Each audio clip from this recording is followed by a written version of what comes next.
네, 이번 전시는 세계적인 조형 예술가죠. 프랑스 출신의 작가 다니엘 뷰렌의 개인전입니다.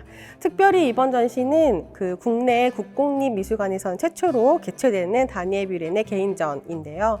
네, 지금 보시는 이 장소에 작품 어린아이의 놀이처럼을 포함해서 장편 필름까지 총 29점의 작품이 여러분을 기다리고 있습니다.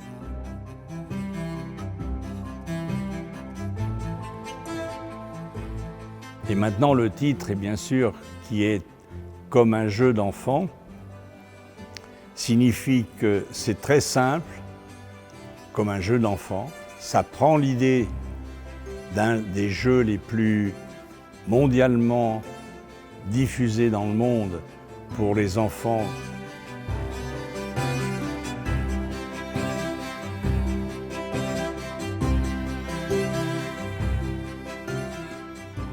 Comme on peut le voir, utilise des éléments agrandis, des jeux de cubes des enfants. À peu près partout dans le monde, les enfants jouent avec des cubes très simples et très colorés généralement. Donc j'ai repris ces éléments pour faire un travail que l'on aperçoit dans mon dos, qui était un travail comme presque tous mes travaux, où il faut marcher, où il faut prendre ses propres...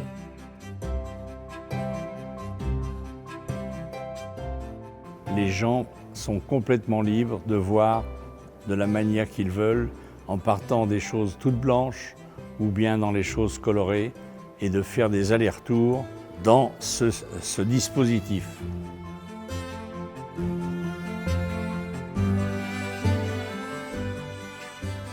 이 작품은 1968년대 말 하랄드 제만의 그 전설적인 전시였죠. 태도가 형식이 될 때라는 전시에서부터 시작된 그런 영상입니다. 총 6시간 30분의 아주 긴 장편 영상이고요. 하지만 이 영상에는 다니엘 뷰렌이 지금까지 작업을 진행해 왔던 것에 한 7% 정도만 들어가 있는 영상이라고 합니다. 다니엘 뷰렌의 과거의 작품을 잘 못 보셨던 분들은 이번 기회에 미술관에 오셔서 이 영상을 좀 보시면 뷰렌의 작품 세계에 대해서 조금 더 깊게 이해하실 수 있는 기회가 될 거라고 생각합니다.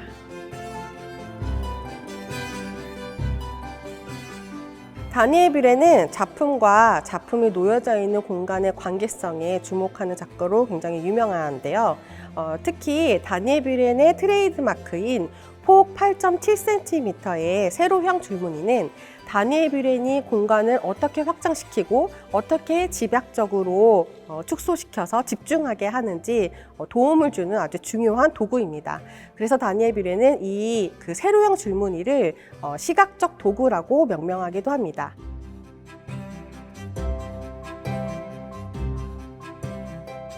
또한 거울과 그 플렉시글라스라는 재료로 활용된 대형 그 입체 작품들을 많이 만나보실 수 있는데요.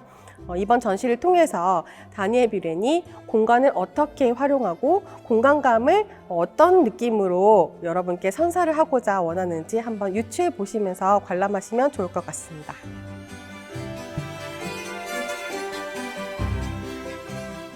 J'ai commencé à utiliser les miroirs et les matériaux transparents il y a très longtemps, dans le tout début des années 70. La transparence permet de jouer sur la lumière, sur la couleur, sur la profondeur.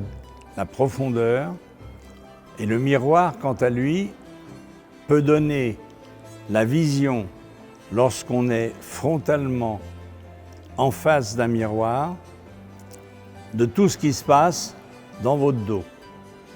Donc le miroir, c'est comme un troisième œil ou un rétroviseur dans une voiture qui permet de voir aussi bien la route et ce qui arrive derrière. Et donc pour cette raison principale, j'aime beaucoup utiliser le miroir